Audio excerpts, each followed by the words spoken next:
questions. The chair now recognizes himself for 5 minutes for questioning. Mr.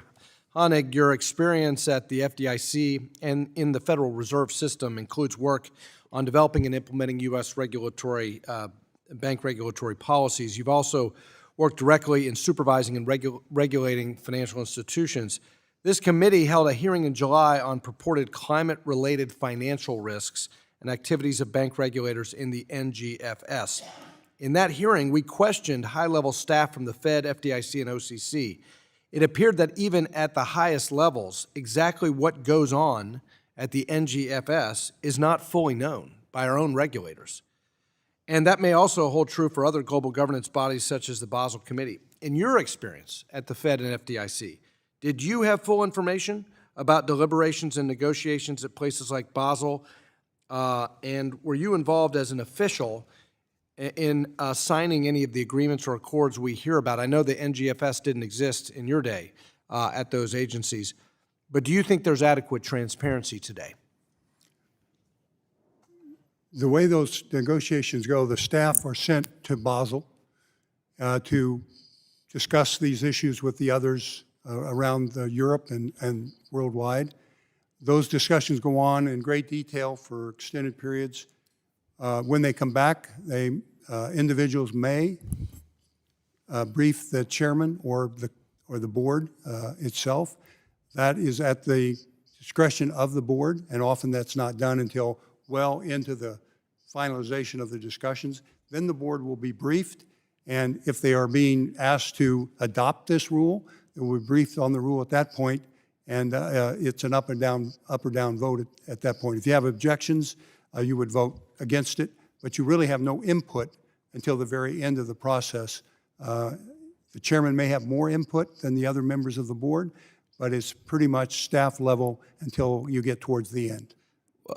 And by the way, I do appreciate your testimony about the complexity of risk weighting and the tendency that could lead to the politicization of bank capital requirements versus the leverage ratio you talk about. Professor Skinner, can you also speak to the opacity of the decision-making at these international bodies?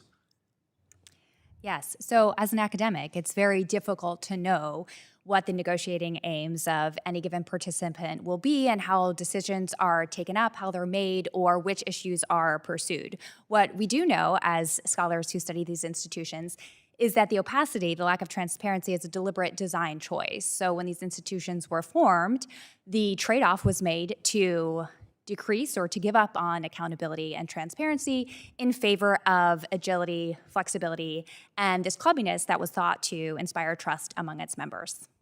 And amplify your testimony about how regulators' participation with these international bodies could, in many ways, circumvent constraints that Congress would impose on those regulatory agencies and import foreign standards, especially in the climate area, foreign standards where Congress has not authorized those foreign standards.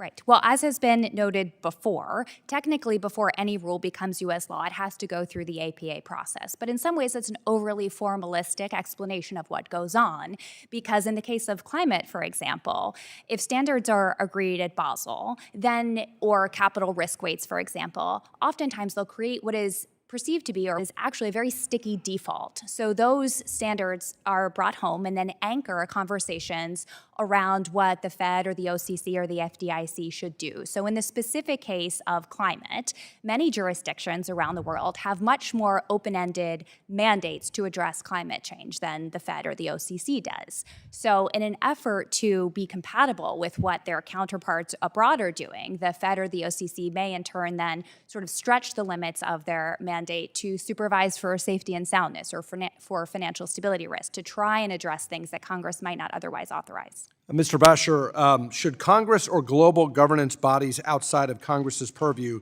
play the predominant role in making and overseeing federal banking law? No, they should not. There's not enough transparency with these international organizations. They are clearly ignoring Congress. They're not considering if Congress has condoned their actions, and they basically believe that they have full discretion to do whatever they want. And They do not, according to case law. They do not have unbridled authority. And this is a great opportunity, I think, for Congress to rein them in. My time has expired, and now the gentlewoman from California, the ranking member, Mrs. Waters, is recognized